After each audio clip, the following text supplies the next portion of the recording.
नमस्कार। कार्यक्रम मुकुन्द संवादमा स्वागत छ। म असिफ गुरुङ।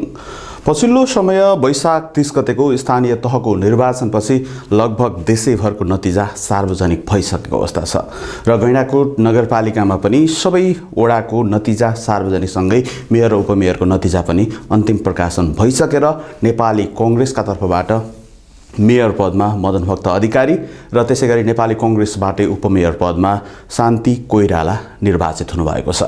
त्यसैगरी गैंडाकोट नगरपालिकाको साबिक गैंडाकोटमा चाहिँ नेपाली कांग्रेसले वर्चस्व कायम गर्न सफल भएको छ। धेरै वडाहरूमा नेपाली कांग्रेसका उम्मेदवारहरूले विजय हासिल गरेका छन्। त्यस्तै गैंडाकोट नगरपालिकाकै कांग्रेसको गढ भनेर चिनिने गैंडाकोट नगरपालिकाको मुख्य वडा मध्येको एउटा वडा हो गैंडाकोट 5 र गैंडाकोट 5 मा पनि नेपाली कांग्रेसले जीत हासिल गरेको छ। विशेष गरी विक्रम सम्वत 2074 सालमा भएको स्थानीय तहको निर्वाचनमा गैंडाकोट 5 बाट जम्मा 19 मतले पराजित हुनुभएका र दोस्रो कार्यकाल पनि दोस्रो पटक पनि उम्मेदवारी दिएर चुनावी मैदानमा होमिँदा फेरि अहिले 461 मतान्तरले जीत हासिल गर्नुभएका नवनिर्वाचित वडाध्यक्ष रत्नप्रसाद सापकोटा आजको हाम्रो अतिथि हुनुहुन्छ। आउनुहोस् उहाँलाई स्वागत गरौँ। सारा स्वागत छ। हस् त, धन्यवाद। नमस्कार। आराम हुनुहुन्छ? हजुर, ठिक छ। अहिले चुनावी मैदानमा उत्रेर जीत हासिल गरेपछि को जीवन चाहिँ कसरी अगाडि बढिरहेछ? अहिले पहिलाको भन्दा आफूलाई अलिकति भिन्न फिल भएको छ। अलि जिम्मेवारी अलि बढेको पनि महसुस भएको छ अहिले। अब यो जनप्रतिनिधिभन्दा बाहिर बस्दाखेरि आफूले सोच्ने कुरा र अहिले जनप्रतिनिधि भइसकेपछिको कुरा चाहिँ अलि आफूलाई चाहिँ अलि गरुङ्गो फिल भएको, अलि बढी जिम्मेवारी बोकेको भन्ने फिल भएको छ। 2074 सालको चुनावमा नसोचेको नतिजा प्राप्त भयो। तपाईले सायद कल्पना पनि गर्नुभएको थिएन होला कांग्रेसको गढमा चाहिँ कांग्रेसको उम्मेदवारले हार्छ भनेर। त्यति बेलाको अनुभव चाहिँ कस्तो रह्यो? वास्तवमा 74 साल फर्केर हेर्दाखेरि म अलिकति आश्चर्य पनि भएको हो। चुनावी दौडानमा अब यो पहिलेदेखि इतिहास बोकेको वार्ड, नेपाली कांग्रेसको धेरै मतान्तरले कांग्रेसले जित्दै आएको वार्डमा चुनावी दौडानमा म आफू पराजित हुन्छु भन्ने कुरा मैले 1% नै सोचेको थिएन वास्तवमा। तर त्यो नतिजाले ठ्याक्कै उल्टो बनाइदियो। अब त्यो बेला सम्झिँदाखेरि त्यतिखेर म तत्काल पनि अलिकति आश्चर्य सम्झेँ। मैले त्यतिखेर के सम्झेँ भने 48 सालमा जुन यो बहुदल आयो, बहुदल आउँदाखेरि संविधान बनाउन ठुलो भूमिका खेल्ने कृष्णप्रसाद भट्टराई काठमाडौँको 1 नम्बर क्षेत्रबाट हार्नु भएको थियो। मैले त्यही सम्झेँ। त्यसो भएर मैले त्यतिखेरको कुरालाई मैले आश्चर्य पनि मानेको थिएँ। मैले कल्पना नगरेको कुरा भएको त्यतिखेर घटना।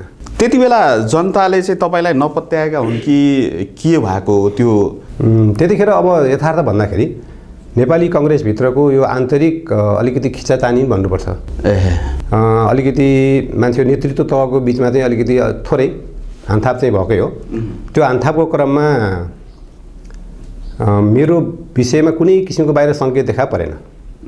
तर बिचमा चाहिँ अब एउटा भन्छ नि यो साँडेको जुदाईमा हैन कसको मिचाइ बाछाको मिचाइ त्यसमा चाहिँ म परेको हो हैन। मलाई कुनै किसिमको सङ्केत बाहिर आएको होइन। मैले चाहिँ कुनै जवाफ दिनुपर्ने कुरा पनि थिएन। कसैले केही सङ्केत आएको होइन। तर मत गर्नुभन्दा पहिला सबैले जित्छ भनेर सबैले 100% भन्ने थियो।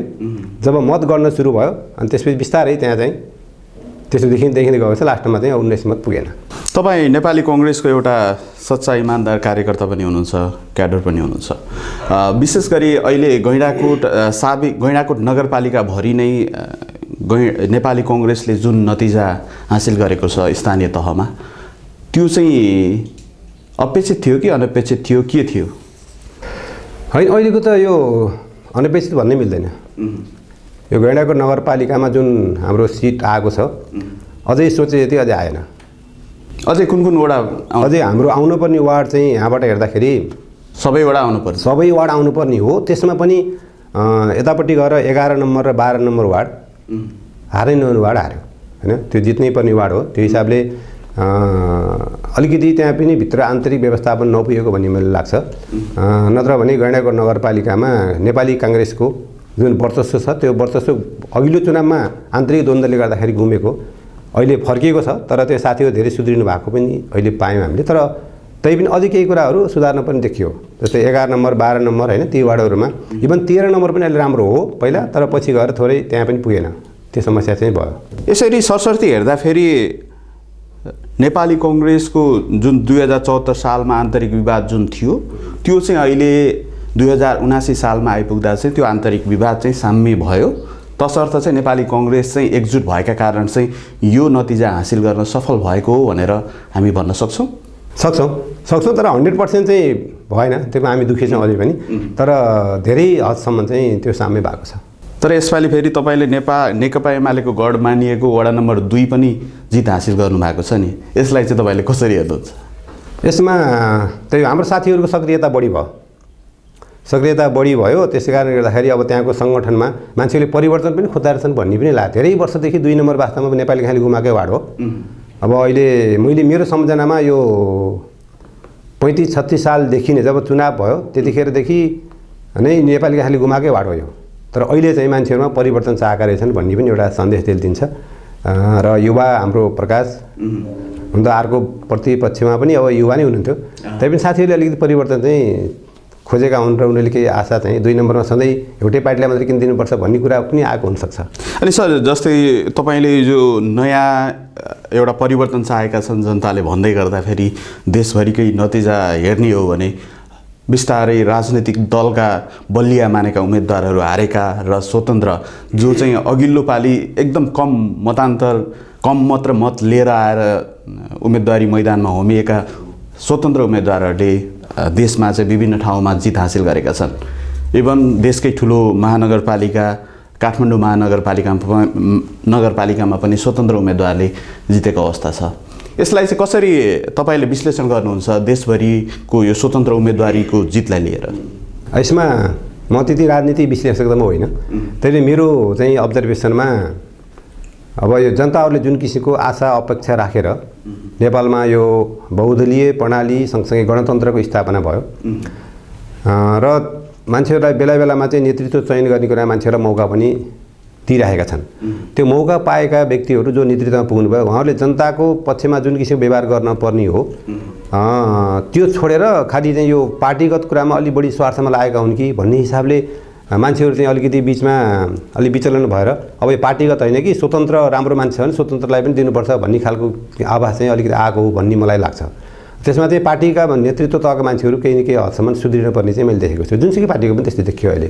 भनेपछि यो स्वतन्त्र उम्मेदवारीको जितले चाहिँ नेपालका पार्टीहरू चाहिँ अब सचिएनन् भने यिनीहरूको चाहिँ अस्तित्व खतरामा पर्छ र विकल्पहरू चाहिँ जनताले चाहेका छन् भन्ने चाहिँ सन्देश दिन खोजेको छ भन्नु छ। अवश्य अब यो कुरा नेपालका जुन मुख्य राजनीतिक पार्टी छन्, अब मुख्य भए पनि दोस्रो तेस्रो भए पनि जो भए पनि उनीहरूले चाहिँ हामी अलिकति सचिनै पर्छ है, अब देश र जनताको विषयमा हामी सोच्नुपर्छ, यिनको पक्षमा काम गर्नुपर्छ भन्ने कुरा चाहिँ अब यो स्वतन्त्र उम्मेदवारको चाहिँ जुन विजय भएको छ यसले चाहिँ घचघचाएकै छ। अब थोरै वडातिरै फर्क्यौँ। तपाईँको वडा गैँडाकोटको केन्द्र भागमा रहेको वडा नम्बर 5 जहाँ चाहिँ नगरपालिकाको मुख्य कार्यालय पनि रहेको छ र यो वडा चाहिँ तपाईँ यो वडामा धेरै भिज्नु भएको छ, धेरै समय चाहिँ आफ्नो एकदमै ऊर्जाशील समय चाहिँ वडाको लागि चाहिँ तपाईँ खटिनु भएको छ। खटिँदै गर्दाखेरि वडा नम्बर 5लाई चाहिँ चिनाउनु पर्यो भने तपाईँ एउटा जनप्रतिनिधिको नाताले कस्तो वडा भनेर चिनाउन चाहनुहुन्छ? हस्, धन्यवाद। विशेष त म वडावासी हुँदै गर्दाखेरि मेरो ध्यान चाहिँ वडा नम्बर 5मै हुन्छ, त स्वाभाविक हो।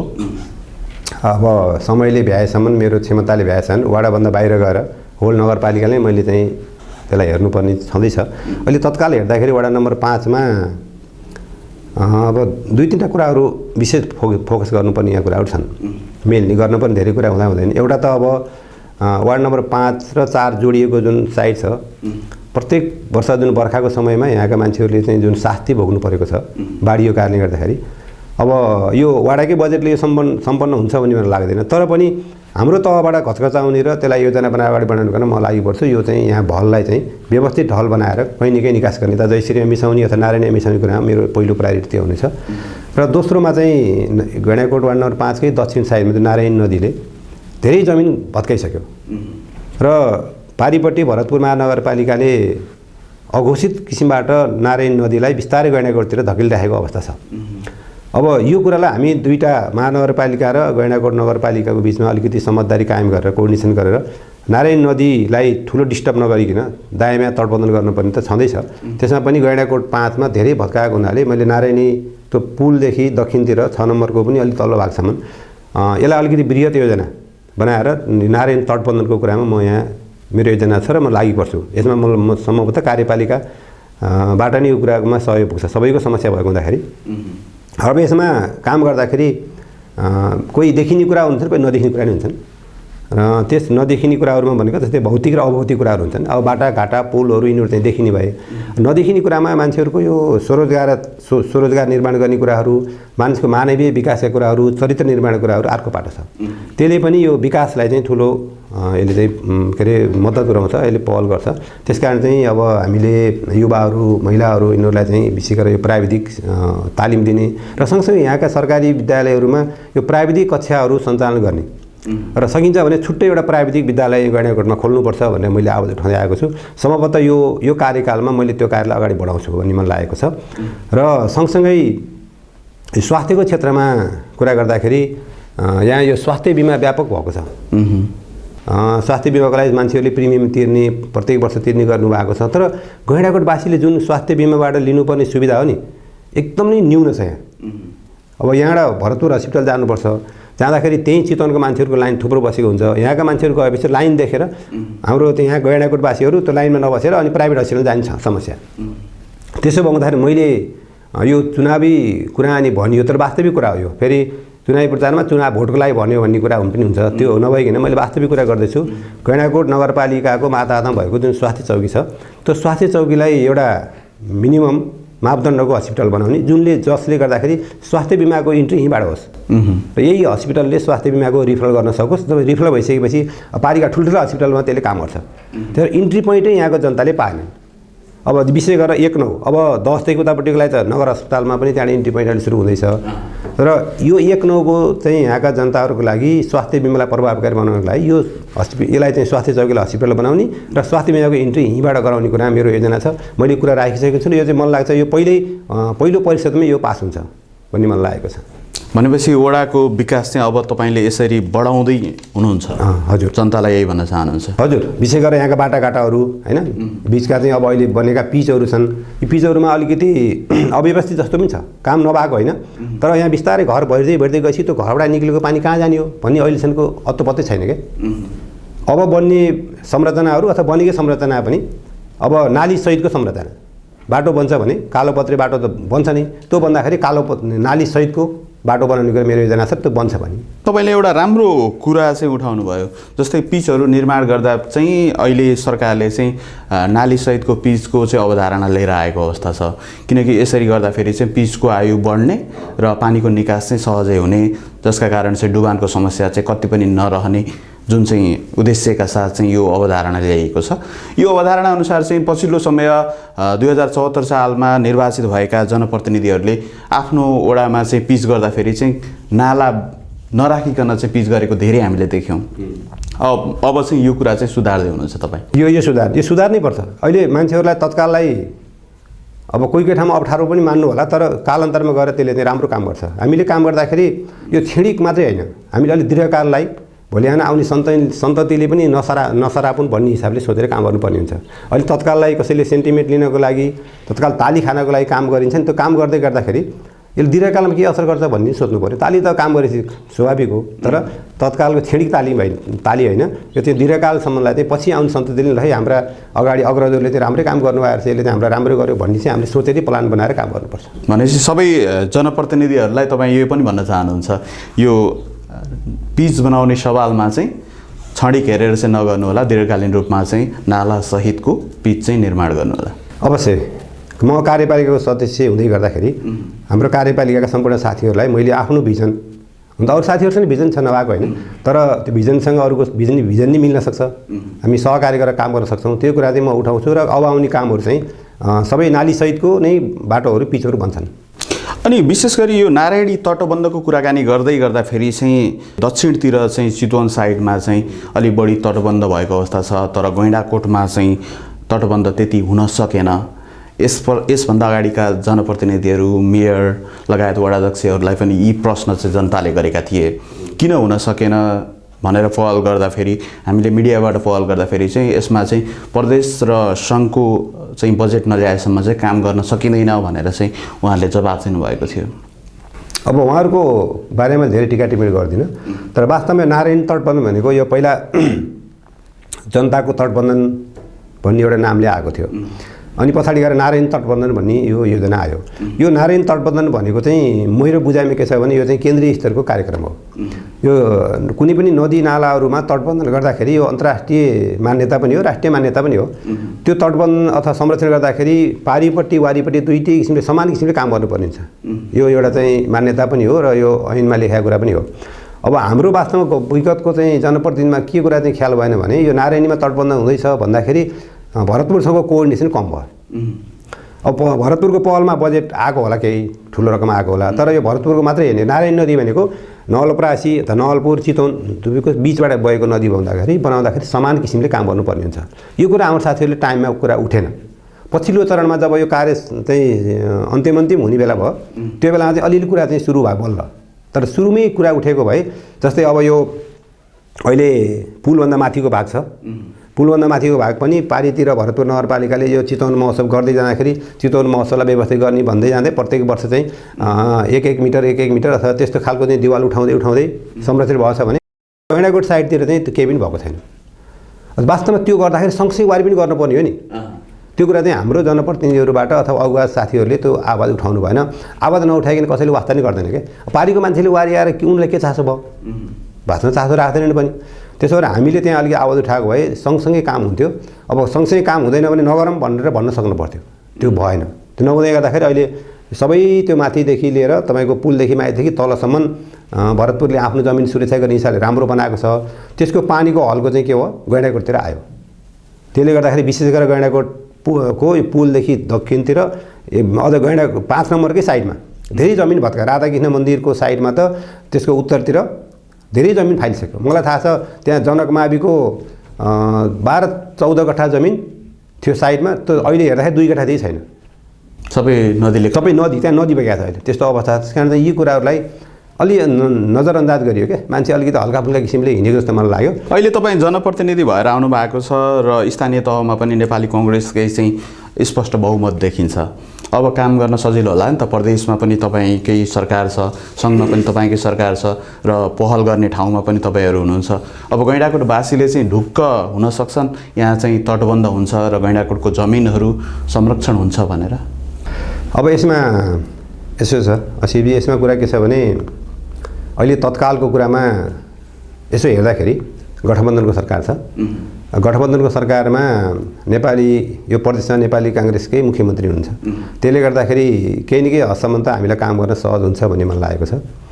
अब यो गठबन्धन चाहिँ टुटेर निरन्तर रह्यो भने केही समयको लागि अब फेरि अब केन्द्रीय स्तरको चुनावहरू हुँदैछ, प्रदेश र चाहिँ सङ्घको चुनाव हुँदैछ। त्यो चुनावको परिणाम पनि यसलाई प्रभाव त पार्छ।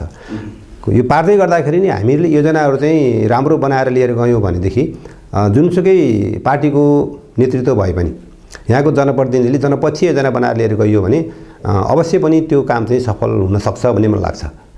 अब हामी चाहिँ कुनै किसिमको आग्रह पूर्वाग्रह राख्नु चाहिँ भएन। काम गर्दाखेरि जनपक्षीय काम गर्ने कुरा योजना प्रष्ट बनाउनु पर्यो र हामीले कुरा प्रष्ट राख्यौँ भने अर्कै पार्टीको नेतृत्व भयो भने हामी काम गर्न सकिन्छ भन्ने मलाई लाग्छ। वडा नम्बर 5 मा चाहिँ तपाईँ जनप्रतिनिधि भएर काम गर्दै गर्दाखेरि चाहिँ दीर्घकालीन रूपमा चाहिँ एउटा जग चाहिँ बसालिएको छ। जस्तै स्वास्थ्य चौकी अहिले निर्माण गरिएको छ, अत्याधुनिकै छ। त्यसको भौतिक संरचनाहरू हेर्दाखेरि अब त्यसलाई चाहिँ अस्पताल बनाउनु पर्ने योजना अगाडि रहेको छ। सँगसँगै विकासका पूर्वाधारहरू पिच नभएका बाटोहरूलाई पिच गर्नुपर्ने र दीर्घकालीन रूपमा नाला राखेर पिच गर्नुपर्ने काम त छँदैछ र शिक्षाको क्षेत्रमा पनि काम बढ्दैछ। एउटा तपाईँ शिक्षा क्षेत्रमा पनि अलिकति अलि दिग्गज व्यक्तित्व भएका कारण चाहिँ अहिले अघिल्लो स्थानीय तहले उठाएको जुन चाहिँ नेपाल विश्वविद्यालय जुन चाहिँ अवधारणा छ र त्यो बन्ने क्रममा चाहिँ अगाडि बढेको छ, त्यो कुरालाई चाहिँ तपाईँले कसरी हेर्नुहुन्छ एउटा जनप्रतिनिधि भएर, गैँडाकोटको एउटा जिम्मेवार जनप्रतिनिधि? ठिक छ, धन्यवाद छ यसको लागि।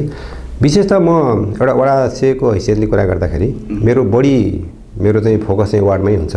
तथापि म वडा चाहिँ मात्र नभइकन कार्यपालिकाको पनि म सदस्य हुँ, त्यहाँ टिमको पनि मान्छे भएको हुँदाखेरि यो नेपाल विश्वविद्यालयको जुन कन्सेप्ट आएको छ यो राम्रो कुरा पनि हो यो, र यो कुरालाई चाहिँ हामीले अगाडि बढाउनै पर्छ।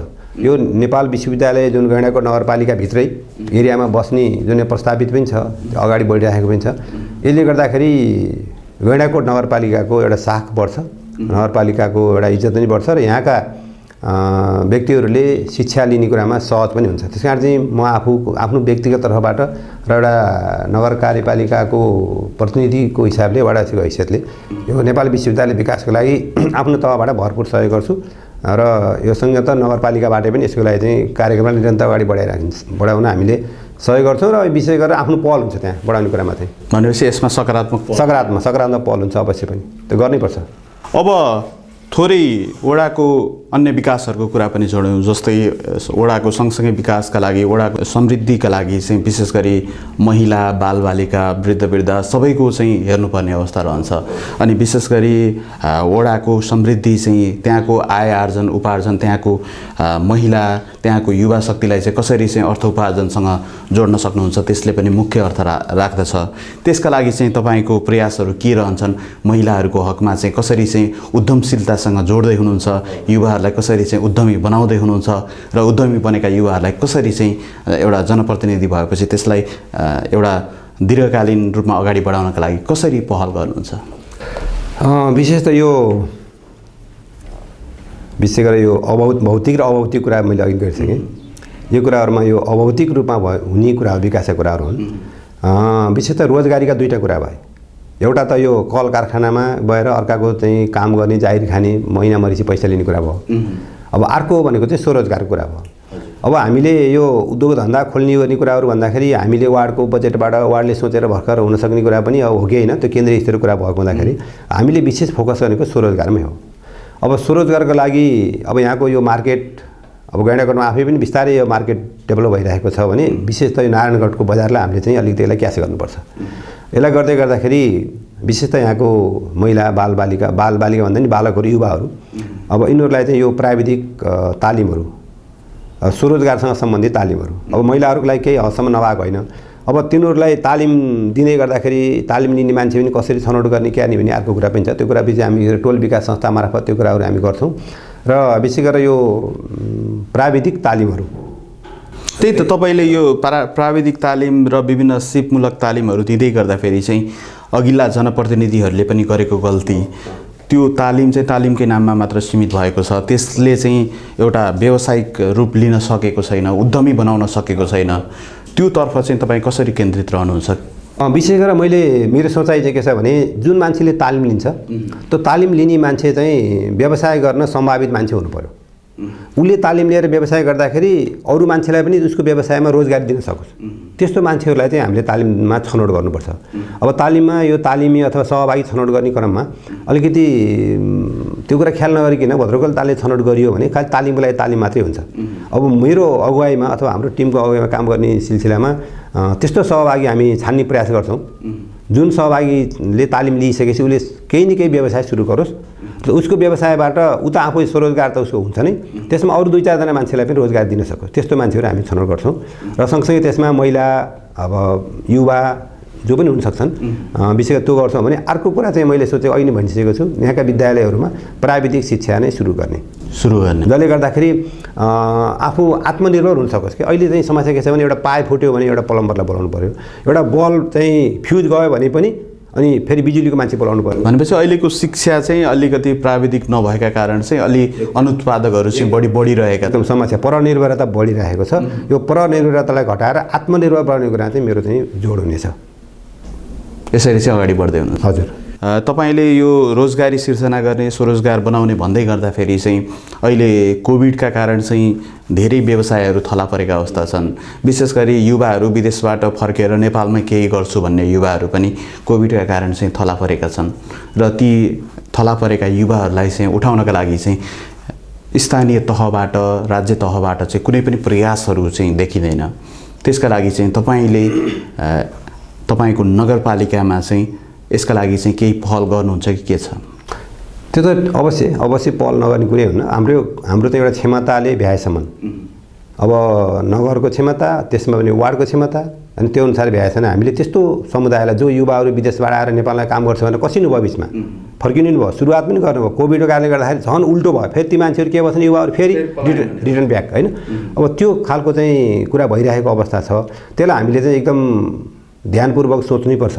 त्यस्ता युवाहरूलाई थप हामीले केही सहयोग गरेर प्राविधिक किसिमबाट अथवा थप चाहिँ तालिम दिएर अथवा चाहिँ हामी लोनको लागि हामी सिफारिस गरेर, जस्तै वित्तीय संस्थाहरू छन् नि, वित्तीय संस्थाहरू पनि हामीले चाहिँ अब नगरपालिका तर्फबाट विशेष सिफारिस गर्दाखेरि उनले सस्तो ब्याजमा ऋण पाउन सक्ने सम्भावना हो भने हामी त्यसमा पहल गर्नु पर्यो।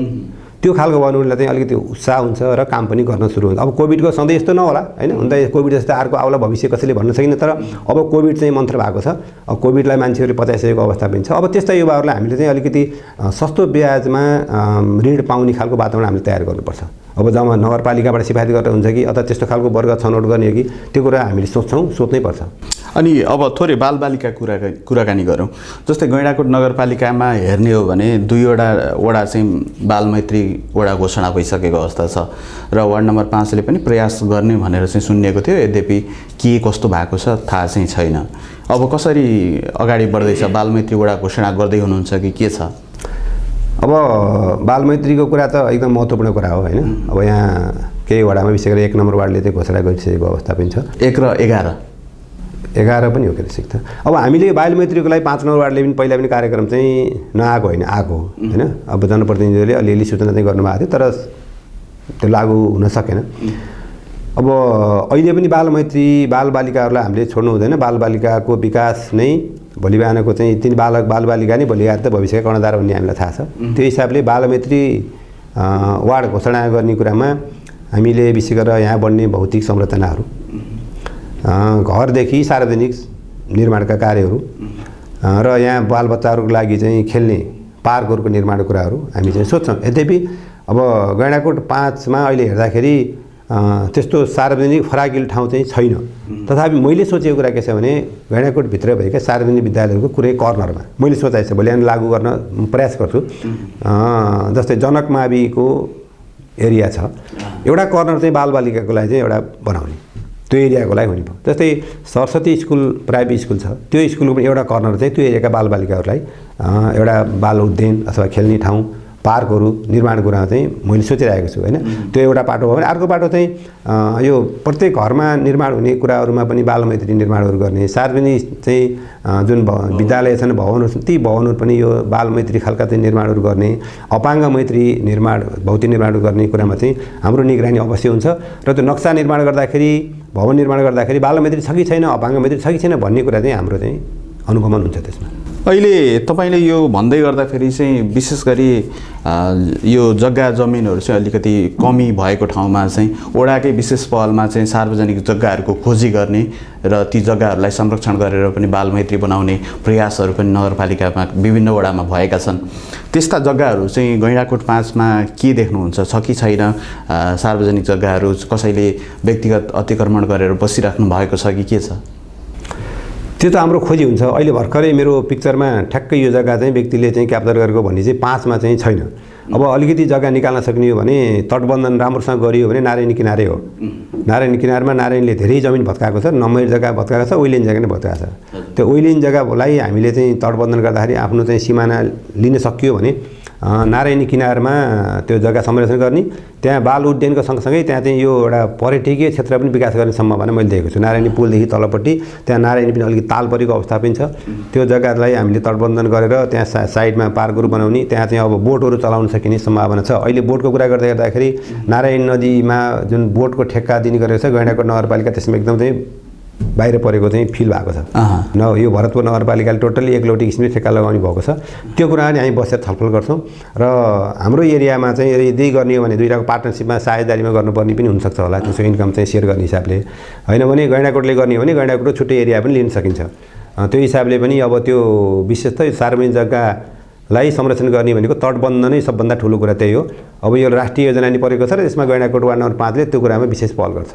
हामी कार्यक्रमको अन्त्यमा छौँ र अन्त्यमा जाँदा जाँदै वडावासीलाई चाहिँ तपाईँ जनप्रतिनिधि भएर आइसकेपछि चाहिँ परिवर्तनहरू चाहिँ के कसरी चाहिँ गर्दैछु भनेर चाहिँ आवाज दिलाउनुहुन्छ? विशेष त मैले यहाँ भनि पनि सकेँ। विशेष त सम्पूर्ण वडावासीहरूले यो निर्वाचनको क्रममा मत माग्ने क्रममा सबैजना हिँड्नुभयो र अमूल्य मत दिएर मलाई विजय गराउनु भयो।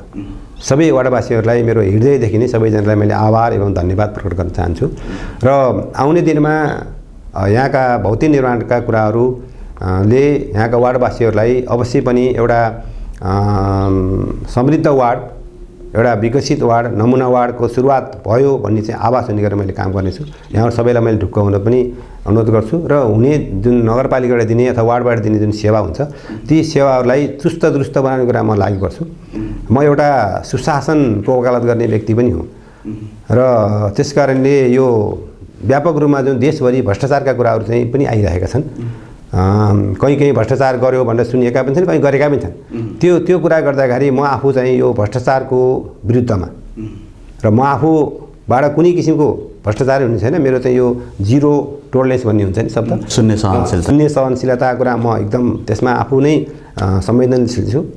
र सँगसँगै हाम्रो टिम अथवा मेरो टिममा भएका साथीहरू, कर्मचारी साथीहरूबाट पनि त्यस्तो भ्रष्टाचारमा कुनै खालको गन्ध आउने खालको काम कहीँ कतै भएको हाम्रो वार्डवासीहरूले कसैले थाहा पाउनुभयो, सुन्नुभयो भने मलाई खबर गर्न मैले अनुरोध गर्छु र मैले तत्कालै अन द स्पोट मैले कारबाही गर्न म प्रतिबद्धता जारी गर्छु। हस् वडाध्यक्षज्यू, धन्यवाद। आफ्नो व्यस्त समयका बावजुद पनि आइदिनु भयो र जनताको अभिमत पाएर जननिर्वाचित वडाध्यक्ष हुनुभएको छ र तपाईँको कार्यकाल सफल बनोस् र जनताले सर्वसुलभ एउटा महसुस गर्ने गरी चाहिँ काम गर्नुहोला। हाम्रो शुभकामना। हस्, धन्यवाद। यो मुकुन्द सेन टेलिभिजनले जुन समय उपलब्ध गराउनु भयो र मेरो आफ्नो कुरा वार्डवासीहरूको लागि र समग्र विकासको बारेमा धारणा राख्ने मौका दिनुभयो, यसको लागि यहाँहरूलाई सबैलाई मुरीमुरी धन्यवाद दिन्छ। हस्, नमस्कार। दर्शकहरू, आज हामीले कुराकानी गऱ्यौँ गैँडाकोट 5 का नवनिर्वाचित वडाध्यक्ष रत्नप्रसाद सापकोटासँग। विशेष गरी उहाँ वडाध्यक्ष भइसकेपछि गैँडाकोट 5 को विकासको योजनाहरू के छ र कसरी चाहिँ गैँडाकोट 5 मा विकासको अवधारणाहरू अगाडि बढाउँदै हुनुहुन्छ र सँगै नगरपालिकाले यसभन्दा अगाडि बढाएका कार्ययोजनाहरू, कार्यक्रमहरू कसरी अगाडि बढ्छ यो विषयमा कुराकानी गऱ्यौँ र समग्र गैँडाकोट 5 को विकासको स्पष्ट योजना चाहिँ उहाँले प्रस्तुत गरिसक्नु भएको छ र अबको दिनमा चाहिँ उहाँले ती योजनाहरू कार्यान्वयन गर्दै जाने र भ्रष्टाचारमा शून्य सहनशीलता अपनाउने भनेर उहाँले प्रतिबद्धता पनि जनाइसक्नु भएको छ। आजको लागि मुकुन्द सेन संवाद यति नै। निरन्तर हामीसँगै रहनुहोला। हामी जनप्रतिनिधिहरूलाई घचघचाउने र उहाँहरूको प्रतिबद्धता पुरा गराउनका लागि हामी निरन्तर खबरदारी गरिरहनेछौँ।